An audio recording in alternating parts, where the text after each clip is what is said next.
सबसे पहले हम यहाँ पे बात करेंगे, हमें पता है स्टूडेंट जो प्लांट्स होते हैं, प्लांट्स के अंदर उसका रिप्रोडक्टिव स्ट्रक्चर जो है फ्लावर होता है। आप सभी को फ्लावर का डायग्राम एकदम क्लियर होगा, अब ये छोटी-छोटी चीज़ें बिल्कुल क्लियर होंगी। जैसे कि हमें पता है कि फीमेल रिप्रोडक्टिव पार्ट जो है, उसे हम क्या बोलते हैं? दैट इज़ पिस्टिल बोलते हैं या फिर उसे हम गाइनोशियम भी बोलते हैं। वैसे ही मेल रिप्रोडक्टिव पार्ट जो है उसे हम क्या बोलते हैं? स्टेमन बोलते हैं और स्टूडेंट उसे हम जो है एंड्रोशियम भी बोलते हैं। तो ये कॉमन सी चीज़ें हैं। अब यहाँ पे टेट आपसे पूछेगा क्या? हम उस चीज़ पे ज़्यादा फोकस करेंगे ताकि आपका टाइम वेस्ट ना हो। मेन फोकस हमारा ये भी रहता है और चीज़ें क्लियर करना है। फ्लावर के अंदर कुछ ऐसी चीज़ें इम्पोर्टेंट, जैसे मान लीजिए ये कोई फ्लावर है, ठीक है? ये ऊपर वाला हिस्सा है, हम बात कर रहे हैं फ्लावर के नीचे वाले हिस्से की यहाँ पे। तो यहाँ पे स्टूडेंट जो यहाँ पे ओवरी होती है, फिर यहाँ पे स्टाइल और ऊपर स्टिग्मा होता है। ये जो नीचे वाला पोर्शन होता है फ्लावर का, इसे हम बोलते हैं इसका थैलेमस। ये आपने वर्ड याद रखना है, थैलेमस। थैलेमस को हम स्टूडेंट और रिसेप्टिकल भी बोलते हैं और इसको हम टोरस भी बोलते हैं, ठीक है? टोरस भी बोलते हैं। ये वर्ड एक आपके लिए याद है, आउट ऑफ एनसीईआरटी आपको पूछा जाता है कई बार ठीक है? ओके। तो इसके बाद हम बात करते हैं अब रिप्रोडक्टिव स्ट्रक्चर की। पहले सबसे पहले हम बात करेंगे मेल रिप्रोडक्टिव स्ट्रक्चर एंथर की, ठीक है? एंथर का स्ट्रक्चर जो है स्टूडेंट, वो आपसे यहाँ से क्वेश्चन पूछे गए हैं।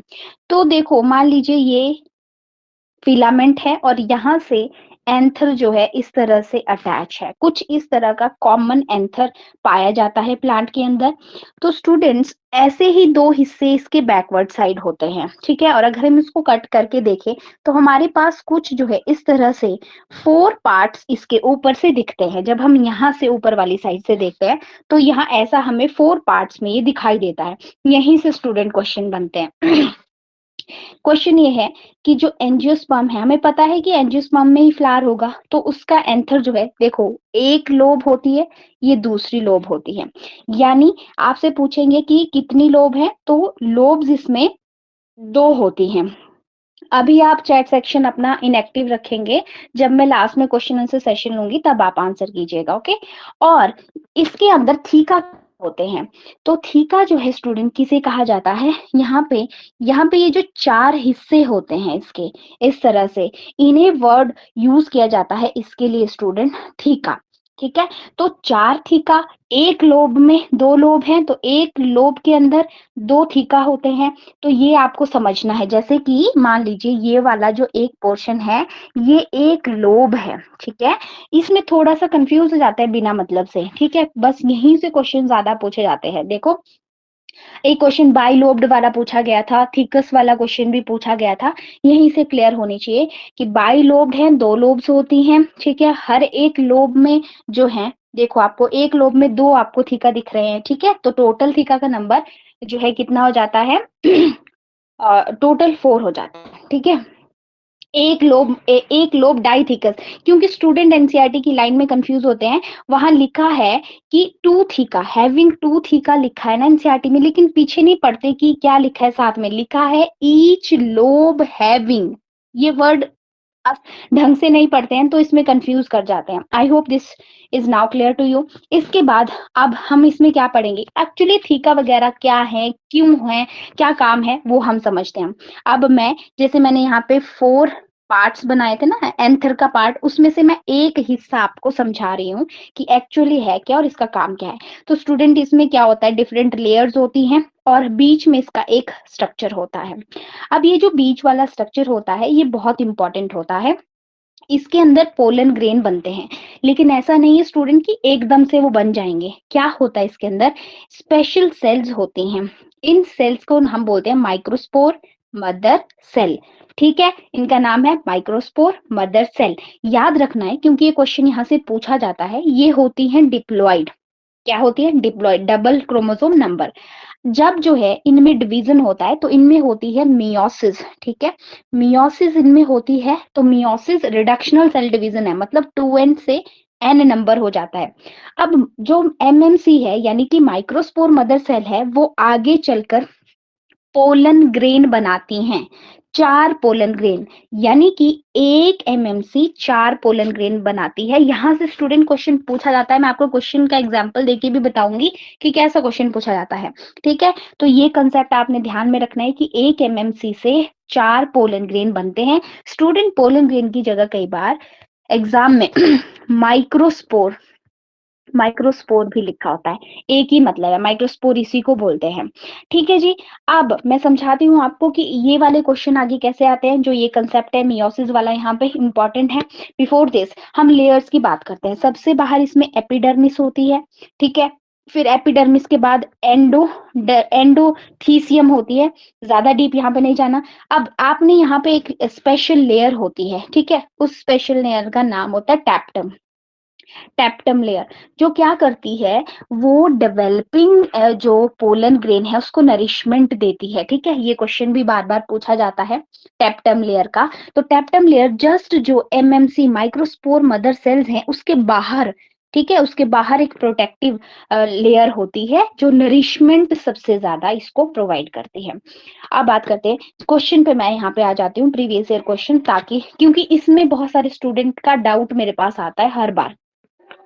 यहाँ पे क्वेश्चन बोल दिया कि वो हाउ मेनी, जैसे क्वेश्चन लिख रही हूँ मैं, how many pollen grains are produced, simple से क्वेश्चन आते हैं, प्रोड्यूस्ड फ्रॉम 24 एमएमसी, बताओ।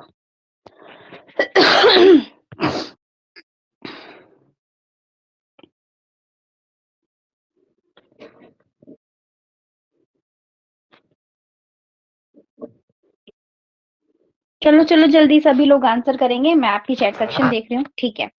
ओके ओके ठीक है। एक क्वेश्चन ऐसे पूछा जाता है, अगर पूछा जाए कि कितने बन रहे हैं, एक, ठीक है, 96 इज करेक्ट आंसर। एक उल्टा क्वेश्चन पूछा जाता है, ठीक है, कि जैसे पूछ लिया जाएगा, फॉर एग्जाम्पल आप क्वेश्चन लिखो एक कि आपसे पूछ लिया 100 microspore 100 microspores are produced from how many mmc। तो ये मैं सिंपल सा एग्जांपल है ना, सभी को ये कंसेप्ट आई होप कि क्लियर हो गया होगा। यहीं पे मेरे से पूछ लो अभी चैट सेक्शन में कि किसी को ये कंसेप्ट में कुछ अगर दिक्कत है थोड़ी सी भी तो मुझे बता दें अभी, ठीक है। ठीक है ना, समझ आ गया, ओके। क्योंकि ये क्वेश्चन यहाँ से बनता है ऐसे क्वेश्चन आपको मैं मॉक टेस्ट में डालूंगी, फिर और ज्यादा क्लियर हो जाएगा। चलिए मूव ऑन करते हैं हम आगे। देखिए स्टूडेंट, ये एक मान लो माइक्रोस्पोर मदर सेल है। जब ये डिवाइड करती है तो ये इस तरह से 1 2 3 4 सीरीज में इस तरह से क्या बनाती है, इकट्ठे हैं, ये इकट्ठे जुड़े हुए हैं। 4 जो है पोलन ग्रेन या माइक्रोस्पोर सेल्स हैं, इसको हम यहाँ पे क्या बोलते हैं, माइक्रोस्पोर टेट्राड, ठीक है। टेट्राड शब्द यूज हुआ है आपके एनसीईआरटी में, ठीक है। अब जब ये माइक्रोस्पोर बन रहा है, इसकी जो फॉर्मेशन हो रही है, इस फॉर्मेशन के प्रोसेस को हम बोलते हैं माइक्रोस्पोरोजेनेसिस, ठीक है। देखो कभी भी आपको ये शब्द मीनिंग से, माइक्रोस्पोर बन रहा है, जेनेसिस का मतलब होता है हमेशा बनना। कहीं कहीं बायो में आपको ऐसी टर्म मिलेगी जिसमें लिखा होता है लाइसिस लगा होता है लास्ट में, जैसे ग्लाइकोजिनोलाइसिस। लाइसिस का मतलब होता है टूटना।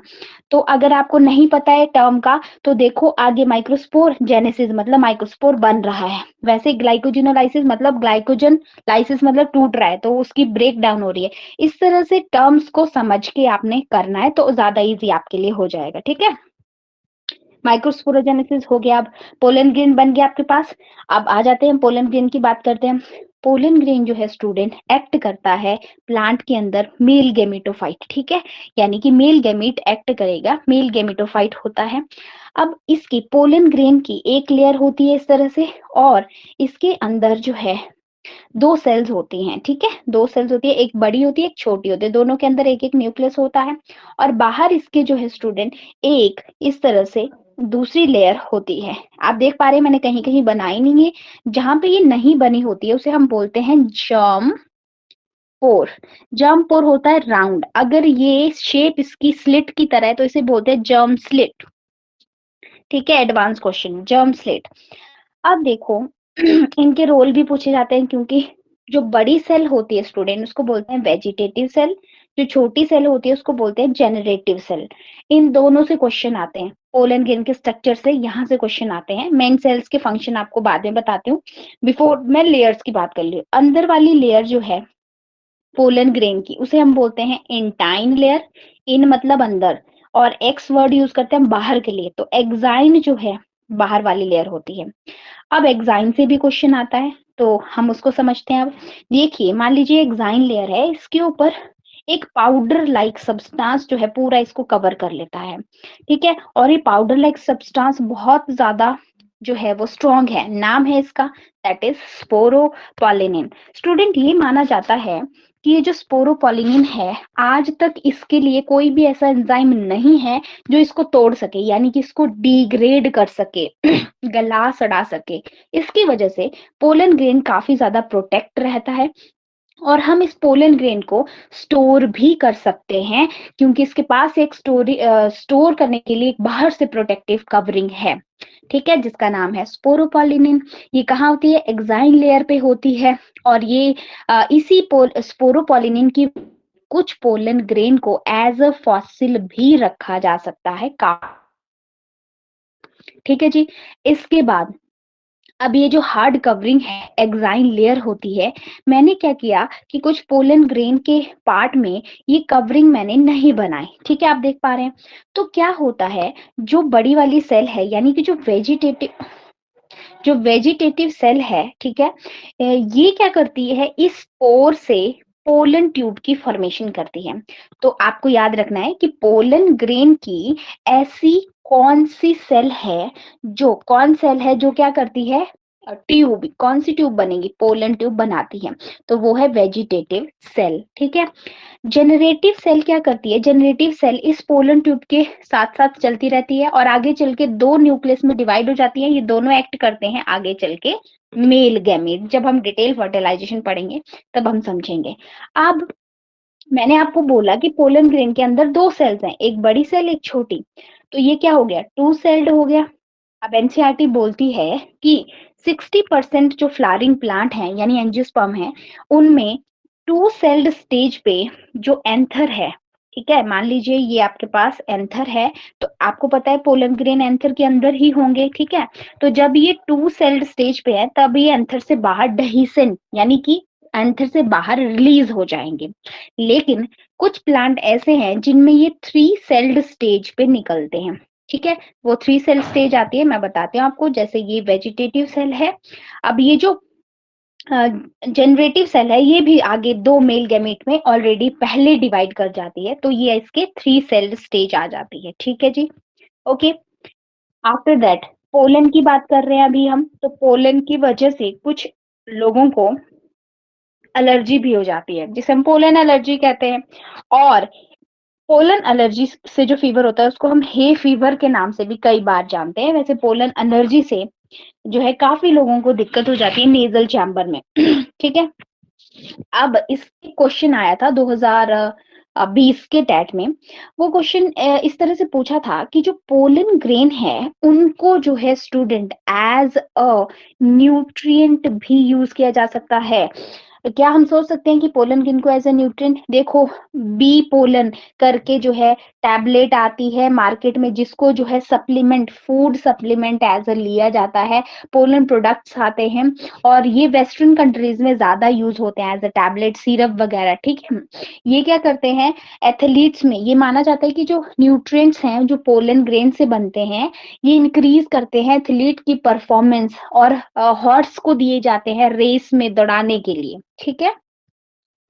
ओके, अब हम बात करते हैं वायबिलिटी की, वन बाय वन एक एक क्वेश्चन हम देखेंगे। वायबिलिटी का मतलब होता है, हम वायबल बात कर रहे हैं, वायबल कि पोलन ग्रेन कितना वायबल, यानी कि पोलन ग्रेन कितना सक्षम है फर्टिलाइजेशन करने के लिए, कितना कैपेबल है फर्टिलाइजेशन करने के लिए। देखो कुछ प्लांट्स में ये पोलन ग्रेन जो है 30 मिनट के बाद इनएक्टिव हो जाता है, मतलब इसकी जो अंदर सेल्स हैं वो काम करना बंद कर देती हैं। कुछ ऐसे प्लांट्स हैं जो कुछ मंथ तक काम करते हैं। तो आपके एनसीईआरटी में जो एग्जाम्पल दिए हुए हैं, 30 मिनट वाला जो मैं बात कर रही हूँ, राइस है, व्हीट है, इनका एग्जाम्पल दिया हुआ है। इसके अलावा जो रोजेसी फैमिली है, ठीक है, लेग्यूमिनेसी है, सोलिनेसी है, इनमें फ्यू मंथ तक पोलन ग्रेन जो है वो एक्टिव रहता है, वाइबल रहता है। पोलन ग्रेन को हम स्टूडेंट स्टोर भी कर सकते हैं, ठीक है। तो उसे कैसे स्टोर किया जाता है? हम यूज करते हैं liquid nitrogen, temperature -196 degree Celsius हम इस्तेमाल करते हैं। ओके, तो यहाँ पे कहानी होती है खत्म हमारे पोलन ग्रेन की। बताइए, क्लियर है? जल्दी से बता दो मुझे, क्लियर है पोलन ग्रेन की कहानी आपको? हम्म ओके, चलिए अब हमने मेल पार्ट की बात कर लेती है, अब हम कर लेते हैं आगे फीमेल पार्ट की बात। प्लांट के अंदर फीमेल पार्ट तो वो होता है गाइनोशियम, ठीक है। यहाँ पे इसे जो टर्म है वो मेगास्पोरेंजियम शब्द का भी यूज किया जाता है, ठीक है। आपने सुना ही होगा ये वर्ड भी। और इसको मेगास्पोरेंजियम को ओव्यूल भी हम बोलते हैं, ओव्यूल भी कहते हैं इसको, एम्ब्रियो सैक, ये सब हम पढ़ेंगे आगे, ठीक है। और ओवरी के टाइप्स में ये ज्यादा यहाँ पे नहीं लूंगी, बिकॉज वो आपको +1 का एक मॉर्फोलॉजी फ्लावरिंग प्लांट चैप्टर है, उसमें हम पढ़ेंगे इसको, ठीक है। तो देखिए स्टूडेंट, जो ओव्यूल है, यहाँ से क्वेश्चन आते हैं आपको ओव्यूल से, है ना। तो देखो ओव्यूल का डायग्राम, इसमें एक सेंट्रल सेल होती है, ये मैंने बना दी सेंट्रल सेल। सेंट्रल सेल के बाहर जो है स्टूडेंट इस तरह से, अच्छा नहीं बना डायग्राम, इस तरह से इंटेगुमेंट्स होते हैं। एक इंटेगुमेंट है, ये दूसरा इंटेगुमेंट है। ओके, तो इस तरह का कुछ ओव्यूल का स्ट्रक्चर, सेंटर में इसके 2 न्यूक्लियस होते हैं। ओके, और यहाँ पे जो है स्टूडेंट, जिस साइड को आपका जो है चलाजल एंड है, 3 आइडेंटिकल सेल और तीनों में एक एक न्यूक्लियस होता है, 3 आइडेंटिकल सेल्स।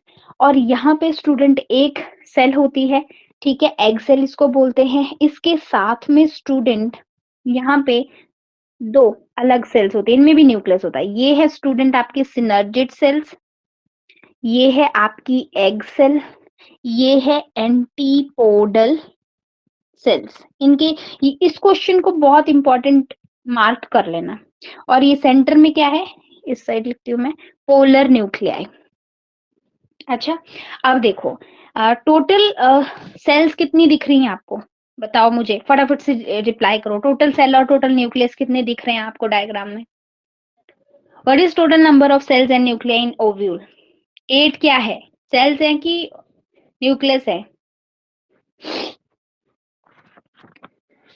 8 सेल्स दिख रही हैं इनको, 7 सेल्स दिख रही हैं कुछ को, 6 ही दिख रही हैं, 7 Neha Gautam Kangra, 8 nucleus 7 cell. Okay, चलो आइए क्लियर करते हैं आपके डाउट को। देखिए स्टूडेंट, आप डायग्राम से बहुत बेहतर समझ जाएंगे। देखो मैंने बोला, ये मैंने सबसे पहले ड्रॉ करी थी, ये है सेंट्रल सेल, ठीक है, एक सेल ये है। दूसरी, ये 2 एक जैसी सेल्स हैं, 2 हैं ये, ठीक है। ये सिनर्जिड सेल्स, एक जो है एग सेल है। यहाँ पे 3 सेल्स हैं, ठीक है। तो कितनी होगी, 3 + 2 + 1 कितनी होगी, 6, और एक 7, सेल्स का नंबर हो गया 7। अब न्यूक्लियस काउंट कर लो। देखो एग सेल का एक न्यूक्लियस, सिनर्जिड के 2 न्यूक्लियस, पोलर न्यूक्लियस 2 हैं, एंटीपोडल के 3 हैं। 1 2 3 4 5 6 7 8 न्यूक्लियस कितने हो गए, 8। अब डायग्राम से कोई नहीं भूलेगा, मैंने आपको कहा है कि आप चाहते हो तो स्क्रीनशॉट कभी भी ले सकते हो।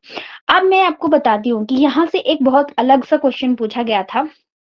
जैसे कि मैं आपको क्वेश्चन बता देती हूँ कि अरेंजमेंट जो है ओव्यूल के अंदर न्यूक्लियस का कैसा होता है, ठीक है। अरेंजमेंट पूछा था, तो ऑप्शंस थी जैसे 2 + 3 + 3, 3 + 2 + 3, 4 + 2 + 3। अब बताओ इनमें से क्या सही है? इस तरह का क्वेश्चन ये टैग में आया हुआ था। Even that is not given clearly in NCERT, but it is asked. 3 + 2 + 3, 3 2 3, और भी आंसर कर रहे हैं कुछ। Okay, any doubt? यस, इसका आंसर यही होगा, 3 + 2 + 3। ठीक है, क्लियर है ना कैसे आया ये? किसी को डाउट है तो पूछ लो, फटाफट से पूछेगा बात। चलिए करते हैं आगे मूव। तो अब यहाँ पे हम पहुंच गए ओव्यूल, लेकिन अब ओव्यूल के थोड़े और क्वेश्चन मैं बताऊंगी आपको। मैं अब सिंपल सा ओव्यूल बना रही हूँ। अब सिंपल से ओव्यूल में मतलब है जिस जिस तरफ को स्टूडेंट एग सेल होती है, ठीक है ना? वो एंड होता है माइक्रोपाइलर एंड और उसके सामने वाला होता है चिलाज़ल एंड, ठीक है? ये ध्यान रखना आपने। तो क्या होता है जैसे ये स्टिग्मा है ना? ये स्टाइल है और यहाँ पे ओवरी है, पोलन ग्रेन आया और पोलन ग्रेन ने ट्यूब बनाया और वो ओव्यूल तक रीच करेगी, है ना? तो मतलब एक ऐसा पार्ट होगा जहाँ से पोलन ट्यूब एंटर करेगी। पोलन ट्यूब पहला यहाँ से भी एंटर कर सकती है, ठीक है? उसका रास्ता जो है यहाँ से दूसरा रास्ता ये भी हो सकता है और तीसरा रास्ता ये भी हो सकता है। यानी अगर पोलन ट्यूब देखो स्टूडेंट सेंटर से जा रही है तो इसको हम बोलते हैं मीज़ोगैमी, बीच से मीज़ो मतलब मिड, चेलाज़ोलैंड से जा रही है तो इसको हम बोलते हैं चेलाज़ोगैमी, ठीक है? अगर वो माइक्रोपाइलर एंड से जा रही है तो इसे बोलते हैं हम पोरोगैमी, पोरोगैमी। 3 टर्म्स यहाँ से भी क्वेश्चन पूछा जाता है, मीज़ोगैमी, पोरोगैमी एंड चेलाज़ोगैमी। अब देखो हैप्लॉइड सेल्स याद रखनी है, हैप्लॉइड ये भी क्वेश्चन पूछा था। एग सेल है, haploid synergid cell, haploid antipodal cell, haploid है। ये तीनों पूछे जाते हैं, तो तीनों के तीनों ही हैप्लॉइड होते हैं स्टूडेंट, ठीक है? ओके। अब एक क्वेश्चन डीप यहाँ से ये पूछा गया था, जैसे मान लो ये माइक्रोपाइलर एंड है, ये एग सेल है, ये बना दिए मैंने बड़े-बड़े यहाँ पे सिनर्जिड्स। सिनर्जिड्स के अंदर स्टूडेंट इस तरह से क्या होता है, फिंगर लाइक स्ट्रक्चर होता है ऐसे, ऐसे, ठीक है? इस स्ट्रक्चर को बोला जाता है फिलीफॉर्म एपरेटस। याद रखना है क्वेश्चन पूछा गया है एचपीटेट में, फिलीफॉर्म एपरेटस। तो ये फिलीफॉर्म एपरेटस का काम होता है कि पोलन ट्यूब जो आई तो उसका जो मेल न्यूक्लियस है उसको गाइड करना है toward egg cell and towards polar nuclei. मतलब उसको बताना है रास्ता कि अंदर कहाँ से जाना है और कहाँ से बाहर, बाहर तो क्या अंदर ही आना है उसे, ठीक है? तो सिनर्जिड सेल्स का काम क्या होता है, वो गाइड करती हैं किसको, मेल गैमेट को to enter inside the ovule. Okay, चलिए मूव करते हैं नेक्स्ट टर्म। ये बहुत इंपॉर्टेंट क्वेश्चन है, यहाँ से इस चैप्टर से बहुत ज्यादा क्वेश्चन पूछे गए हैं प्रीवियस ईयर, तो डोंट टेक इट लाइटली, अच्छे से पढ़ेंगे उसको, ठीक है? आगे चलते हैं। अब जैसे क्या होता है मेगास्पोर मदर सेल, पहले हमने करी माइक्रोस्पोर, यहाँ पे क्या है मेगास्पोर मदर सेल है कि फीमेल पार्ट के लिए यूज हो रही है। तो एक मेगास्पोर मदर सेल कितने जो है आगे चल के फीमेल गैमेटोफाइट बनाती है, यानी कि एम्ब्रियो सैक बनाती है। तो यहाँ पे एक ही बनता है, लेकिन स्टूडेंट यहाँ पे भी 4 बनते हैं, जैसे मैंने टेट्राड बताया था, लेकिन इनमें से 3 जो है डीजेनरेट यानी खत्म हो जाते हैं। सिर्फ एक जो है आगे चल के डेवलप करता है और फंक्शनल एम्ब्रियो सैक बनाता है, ओव्यूल बनाता है, मेगास्पोर बनाता है, ठीक है जी? ओके, तो ये आप लोग याद रखेंगे सारी चीजें। अब हम बात करते हैं नेक्स्ट।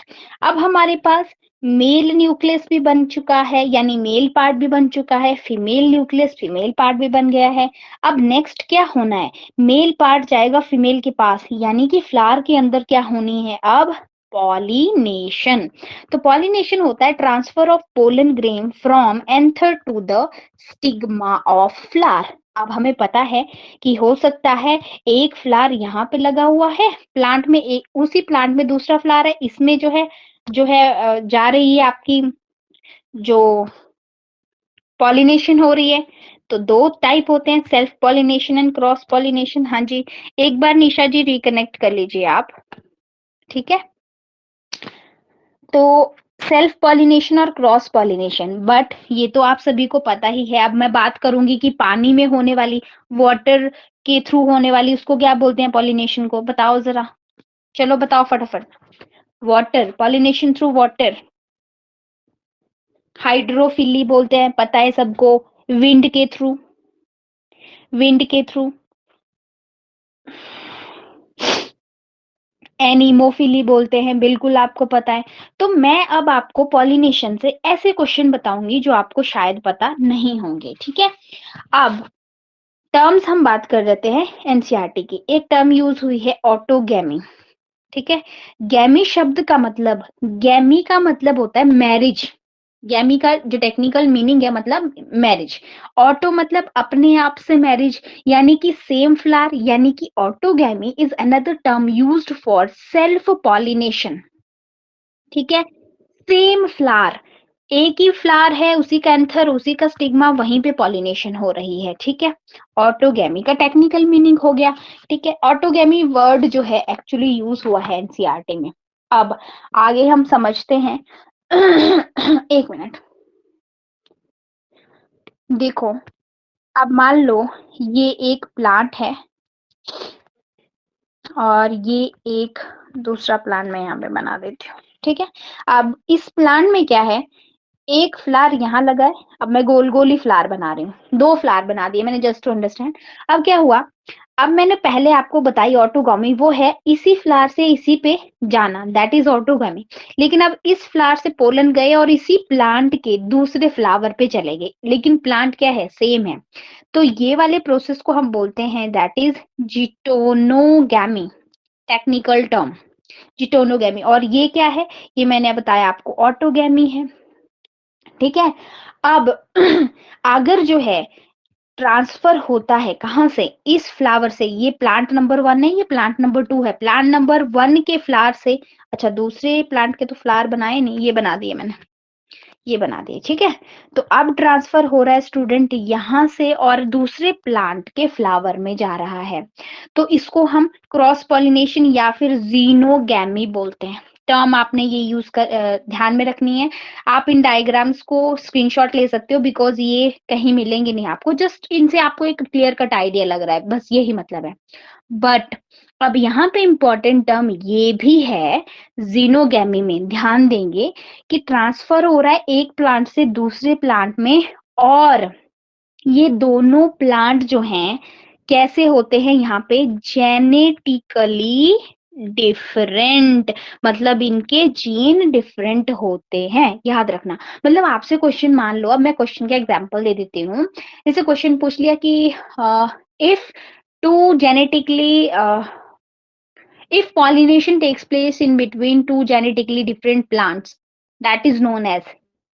तो कई बार आपने अगर ये क्वेश्चन कभी पढ़ा ही नहीं है, तो आप बस जेनेटिकली डिफरेंट प्लांट जो है यहाँ पे वर्ड पढ़ के कंफ्यूज हो जाएंगे। पूछा क्रॉस पॉलिनेशन जीनोगैमी ही है, ठीक है। क्लियर, क्लियर हो गया जी, बताइए। ओके, ठीक है। कुछ डीप क्वेश्चन बताती हूँ अब, थोड़े से डीप क्वेश्चन, ज्यादा नहीं। वी नो दैट स्टूडेंट, जो ब्रायोफाइट्स होते हैं जिन्हें हम मॉस कहते हैं कॉमनली, इन मॉसेस को वाटर चाहिए ही चाहिए होता है फॉर फर्टिलाइजेशन। तो they highly show the hydro filling, right. अब एग्जाम्पल देती हूँ वाटर पॉलिनेटिंग प्लांट्स के, जैसे एनसीईआरटी में है दिए हुए, जो वेसिलेरिया, हाइड्रिला, हाइड्रिला। तो यहाँ पे ये आपको ध्यान रखना है, ये दोनों हैं, लेकिन ये दोनों प्लांट फ्रेश वाटर में रहने वाले हैं, फ्रेश वाटर हैं। और यहाँ पे मेरीन वाटर का भी दिया हुआ है, जैसे कि जोस्टेरा, ठीक है, जोस्टेरा मेराइन है, सी ग्रास होगी, ये मेराइन है। तो यहाँ से डीप क्वेश्चन ये बन सकता है कि मेराइन या जो आपके फ्रेश वाटर प्लांट है, वो उनके एग्जाम्पल आपको माइंड में रखने हैं स्टूडेंट, ठीक है। वाटर हाइसिंथ, वाटर हाइसिंथ और लिली, वाटर लिली जो है स्टूडेंट, ये दोनों ही आपके इंसेक्ट और विंड पॉलिनेटिंग प्लांट्स हैं, ठीक है। एक क्वेश्चन और मैं आपको बताती हूँ, मान लो ये एक टहनी है, ये दूसरी टहनी है, इसके ऊपर एक प्लांट लगा हुआ है जिसका फ्लावर ओपन है, ये एंथर है, स्टिग्मा बाहर जो है बाहर की तरफ है। एक ऐसा फ्लावर है बिल्कुल क्लोज है, बिल्कुल बंद है, अभी ओपन नहीं है, और इसके अंदर ही इसके पार्ट है, मतलब बाहर से ना कोई इंसेक्ट आ सकता है, ठीक है, और ना ये स्टिग्मा बाहर आएगा, ठीक है, क्लोज्ड फ्लावर है। तो जो क्लोज्ड फ्लावर होता है उसके लिए एनसीईआरटी में एक टर्म यूज हुई है student, that is cleistogamous flower, ठीक है, क्लिस्टोगैमस फ्लावर। और जो ओपन फ्लावर होते हैं उसके लिए चेस्मोगैमस, 1 सेकेंड, चेस्मोगैमस फ्लावर, ठीक है। ये दो टर्म्स भी आपके लिए हो सकता है नहीं हो, चेस्मोगैमस और क्लिस्टोगैमस, ठीक है। देखो कैसे याद रख सकते हैं, कंफ्यूज ना हो इसलिए, cleisto starts with CL, closed start with CL, closed for cleisto, open open flower उल्टा इसका, दूसरी टर्म याद रखने की जरूरत नहीं है, ठीक है, याद रहेगी आपको, देखना आप नहीं भूलेंगे। चलिए, अब क्या हो गया, यहाँ पे पॉलिनेशन भी हो गई, लेकिन क्या होता है स्टूडेंट, कुछ फ्लावर में ये जो पॉलिनेशन है ना, ये अच्छे से नहीं हो पाती है। ऐसा क्या होता है प्लांट्स के अंदर कि ये पॉलिनेशन अच्छे से नहीं हो पाती, किस वजह से होता है ऐसा? तो इसकी वजह से क्या हो जाती है प्लांट में, इनकम्पैटिबिलिटी। आपने सुना होगा स्टूडेंट कई बार कि हस्बैंड वाइफ, किसी केस में सुना होगा। ओ हो। Okay, my voice is clear? एक बार बता दो। Yes ma'am. ओके, इनकम्पैट आपने सुना होगा कि हस्बैंड वाइफ आपस में कंपैटिबल नहीं है। वैसे ही प्लांट के अंदर क्या होता है, कई बार मेल और फीमेल पार्ट आपस में कंपैटिबल नहीं होते हैं, जिसकी वजह से पॉलिनेशन नहीं हो पाता है। आइए समझते हैं कैसे। देखिए, मान लीजिए ये मैंने एक फ्लावर बना दिया, ये इसका ओवरी वाला पार्ट, ये मैंने स्टिग्मा बना दिया, और ये मैंने इसका एंथर बना दिया। मैं एक ही एंथर इसमें बना रही हूँ, सिंपल सा, जस्ट टू अंडरस्टैंड। अब बना रही हूँ मैं दूसरा फ्लावर, ये मैंने बना दिया ओवरी, और ये है इसका स्टिग्मा, और ये है इसका एंथर। तो आप देख पा रहे हैं कि यूजुअली स्टूडेंट एंथर ज्यादा होते हैं और स्टिग्मा, मतलब ओवरी वाला पोर्शन स्टाइल एक होता है। तो अब देखो, दोनों फ्लावर्स में क्या मेल और फीमेल पार्ट आपस में कंपैटिबल नहीं है? यहाँ पे क्या है, हवा चलेगी, एंथर पोलन ग्रेन इधर उधर बिखर जाएंगे, यहाँ तक कई बार नहीं पहुंचेंगे। यहाँ पे क्या है, अंदर ही रह जाएंगे, बाहर नहीं आ पाएंगे। तो एक दूसरे के लिए सही तरह से कंपैटिबल नहीं है।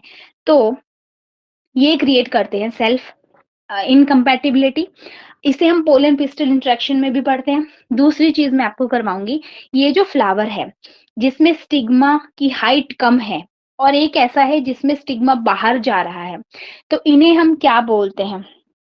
इसे बोलते हैं फ्लावर, याद रखना, पिन फ्लावर। और इसे बोलते हैं हम थ्रम फ्लावर, ठीक है, जिसमें रिप्रोडक्टिव फीमेल रिप्रोडक्टिव पार्ट की हाइट छोटी है, वो थ्रम, और दूसरा पिन, ठीक है। अब बात करते हैं नेक्स्ट, पोलन ट्यूब। तो ये मान लीजिए स्टिग्मा है, ये स्टाइल मैं छोटी सी बनाऊंगी, और यहाँ पे ओवरी, और ओवरी के अंदर मान लो ये मैंने एक ओव्यूल बना दिया, ठीक है, ओव्यूल।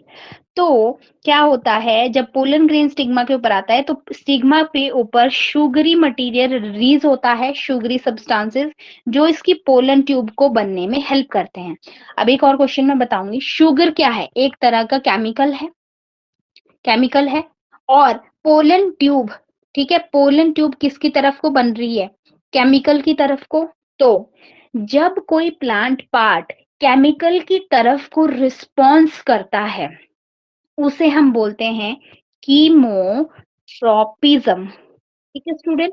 ये कंसेप्ट आपको मिलेगा 10th क्लास में, ठीक है। अब छोटी क्लासेस के भी कुछ कंसेप्ट होते हैं स्टूडेंट, जो बड़ी क्लासेस में नहीं होते हैं, लेकिन वो जरूरी होते हैं। तो जब भी मुझे ऐसा कोई कंसेप्ट मिलेगा, मैं जरूर आपको बताऊंगी। इसे बोलते हैं हम कीमोट्रोपिज्म। ट्रोपिज्म का कंसेप्ट 10th क्लास में है, और हर तरह का, मतलब ट्रोपिज्म के डिफरेंट टाइप है, ये मैं कंसेप्ट अलग ही ले लूंगी, चाहे इंपॉर्टेंट है। चलिए बात करते हैं आगे हम। हाँ, पोलन ट्यूब फॉर्मेशन जो है होती होती आ जाएगी ओव्यूल के पास, ठीक है। आप पोलन ट्यूब के कुछ क्वेश्चन, जैसे मान लो ये पोलन ट्यूब है, तो यहाँ पे आगे एक न्यूक्लियस होता है और दो न्यूक्लियस पीछे। ये न्यूक्लियस आए कहाँ से? ये वही न्यूक्लियस है जो पोलर ग्रेन के अंदर थे, लेकिन यहाँ तो दो ही न्यूक्लियस थे, और मैम तो यहाँ तीन बता रहे हैं, तो ये कहाँ से आया तीसरा? ये जो स्टूडेंट वेजिटेटिव सेल है, इसका न्यूक्लियस रहता है आगे। ये बोलता है मैं बॉस हूँ, जहां को मैं बोलूंगा पोलन ट्यूब तो उधर ही चलेगी। यानी कि ये क्या करता है, जो वेजिटेटिव न्यूक्लियस है, ये पोलन ट्यूब को गाइड करता है टुवर्ड द ओव्यूल। किस साइड को स्टूडेंट? टुवर्ड द ओव्यूल, याद रखना आपने। तो इसका फंक्शन क्या है? दूसरी चीज, अब ये दोनों न्यूक्लियस कहाँ से आए? तो ये जो मेल, सॉरी, इस यहाँ पे हम इसको जेनरेटिव सेल बोल रहे थे, जेनरेटिव जो न्यूक्लियस था एक, वो आगे चल के दो मेल गैमीट में कन्वर्ट हो जाता है। अब आपको ये ध्यान रखना है स्टूडेंट, फर्टिलाइजेशन में हम समझेंगे, पहले तो यहाँ न्यूक्लियस कहाँ से कौन सा आया और क्या काम कर रहा है, ये आपको समझना है। वेजिटेटिव न्यूक्लियस का एक ही काम है, to guide the pollen tube toward ovule, और ये जो 2 न्यूक्लियस है, मेल गैमीट न्यूक्लियस है, ये फर्टिलाइजेशन में इन्वॉल्व होते हैं। कैसे समझते हैं? अब ओव्यूल है, ये आ गई पोलन ट्यूब, ये एग सेल है, ये मैं एग सेल लिख रही हूँ ऐसे, और यहाँ पे एंटीपोडल सेल्स है, यहाँ पे आपका, एक सेकेंड में कलर चेंज कर लूं, सिनर्जिड है, ठीक है। ये पीछे मेल गैमीट है, आगे वेजिटेटिव न्यूक्लियस, ये इसका काम खत्म यहाँ, क्योंकि इसने ठिकाने पहुंचा दिया इसको, पोलन ट्यूब को। अब इसका काम यहाँ पे खत्म, ये डीजनरेट हो जाएगा। अब एक मेल गैमीट आके एग सेल के न्यूक्लियस से फर्टिलाइज करता है, दूसरा सेंटर में जो 2 न्यूक्लियस है उनसे आके फर्टिलाइज कर लेगा, ठीक है। अब यहाँ पे 2 न्यूक्लियस तो पहले थे, प्लस तीसरा भी आ गया, तो यहाँ पे 2n, मतलब कितने, 2n पहले थे, एक और n आ गया, यहाँ पे 3n नंबर हो गया, तो ये कैसा बन गया? ट्रिप्लॉइड। तो आपने सुना होगा कि इसकी ग्रोथ के बाद बनता है स्ट्रक्चर एंडोस्पर्म, तो एंडोस्पर्म का न्यूक्लियस ट्रिप्लॉइड होता है। ये क्वेश्चन भी पूछा जाता है, मैं आपको बताऊंगी कि कैसे पूछा जाता है। पहले आपको क्लियर ये करना है कि एंडोस्पर्म का न्यूक्लियस ट्रिप्लॉइड होता है, और मैंने आपको 1 बाय 1 बता दिया कि वो क्यों होता है। जब आपको ये पता है ना क्यों, तो होता क्या है वो आपके माइंड में फिट हो जाती है चीज, ठीक है जी। लग गया पता, एक न्यूक्लियस कहाँ फ्यूज कर रहा है, दूसरा कहाँ? फर्टिलाइजेशन के दौरान ये चीजें होती हैं प्लांट के अंदर। तो स्टूडेंट, अब एंडोस्पर्म का न्यूक्लियस ट्रिप्लॉइड हो जाता है, तो क्वेश्चन इस तरह से पूछा जाता है, for example, if chromosome number in endosperm, ठीक है, एंडोस्पर्म इज 54, मैं exactly same question HP date का बोल रही हूँ। 54, what is number in leaf, cells of leaf, बताओ। अब मैंने थोड़ा सा चेंज कर दिया क्वेश्चन को, 3 है, सॉरी, 54/3, 18, यस, 18 है ना? हाँ बिल्कुल। तो 18 ही आता है यहाँ पे, तो ये हमारे पास n नंबर, और n number means haploid number आ गया, ओके। तो लीफ क्या होती है? 2n नंबर, यानी ये डिप्लॉइड पार्ट होता है प्लांट का। एग सेल क्या है? n नंबर है। तो अब आंसर करो, अब तो करो आंसर, अब सभी लोग करो, अब बताओ मुझे, लीफ में कितना होगा?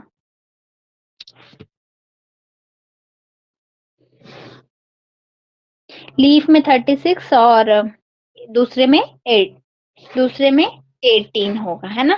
क्लियर है? अब क्लियर है? अभी भी कोई डाउट है तो पूछ लो, अभी पूछ लो, ताजा ताजा, ठीक है। आई होप अब आपको समझ आ गया होगा, ठीक है। इसीलिए मैं, क्योंकि मुझे पता है कि मोस्टली मेरे स्टूडेंट इन क्वेश्चन में फंसते हैं, तो वहां पे मैक्सिमम स्टूडेंट को डाउट आता है, इसलिए मैं क्वेश्चन साथ में लेके आती हूँ वहां पे, ताकि उसी टाइम आपको क्लैरिटी हो जाए। क्वेश्चन के साथ क्या होता है? क्लैरिटी होती है, क्योंकि घुमा के जहां से क्वेश्चन पूछते हैं वहां पे फंसते हैं कुछ स्टूडेंट।